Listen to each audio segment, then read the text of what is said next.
నీ గీలేంద్ర నాయన full majority ఇచ్చిన గిట్ల చేస్తారు.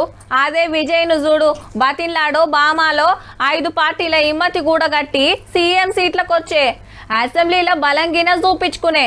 అటు బెంగాల్, అస్సాం, ఇటు పాండిచ్చేరిలో కూడా కొత్త ముఖ్యమంత్రులు వచ్చిరి. ఏలుబడి షురువాయే. మరి కేరళంలో ఎందుకు ఆలస్యమైతాందో సీఎంను డిసైడ్ చేస్తానికి గిన్ రోజులా అని అందరు అంటున్నాయల్లా.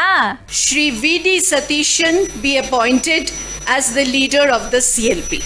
రైట్, కేరళ ముఖ్యమంత్రిగా విడి సతీశన్ సార్ పేరు ఫైనల్ అయింది.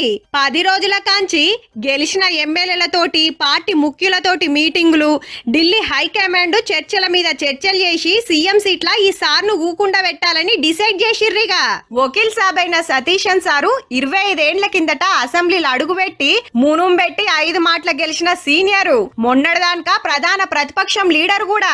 అటు కామ్రేడ్ల ఎల్డీఎఫ్, ఇటు కాంగ్రెస్ వాళ్ళ యూడీఎఫ్ తగ్గఫర్ నడిచిన ఎలక్షన్ ప్రచారంలా పబ్లిక్ అంతా ఈళ్ళకే జై కొట్టిండ్రు. 140 సీట్లుంటే 102 గెలిచిండ్రంటే చూడుర్రిగా. 10 ఏండ్ల కమ్యూనిస్టుల ఏలుబడిని ఖతం చేసిన సీఎం ఎవలనేదే పెద్ద పరిశాన్ అయింది. 3-4 లైన్ల నిలబడ్డ సతీశన్ సారుకు కేసీ వేణుగోపాల్ సారుకు నడుమ గట్టి పోటీ నడిచింది. వేణుగోపాల్ సారు కాంగ్రెస్ పార్టీ ప్రధాన కార్యదర్శి, హైకమాండ్ కు దగ్గర మనిషి, పార్లమెంట్ ల ఎంపీ. చాలా మంది ఎమ్మెల్యేల ఇమ్మతున్న, పబ్లిక్ ల పతారా, యూడీఎఫ్ గ్రూపులున్న కడమ పార్టీల సపోర్టు సతీశన్ సార్కే ఉండుతోటి ఢిల్లీ పెద్దలిగిన సరే అన్నారు.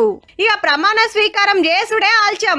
అంటే ఎలక్షన్ లా ఏ పార్టీని గెలిపియాలనో పబ్లిక్ కు ఫుల్ క్లారిటీ ఉంది గాని గెలిస్తే ఏ లీడర్ ను సీఎం చేయాలనో కాంగ్రెస్ పార్టీకే క్లారిటీ లేనట్టుంది.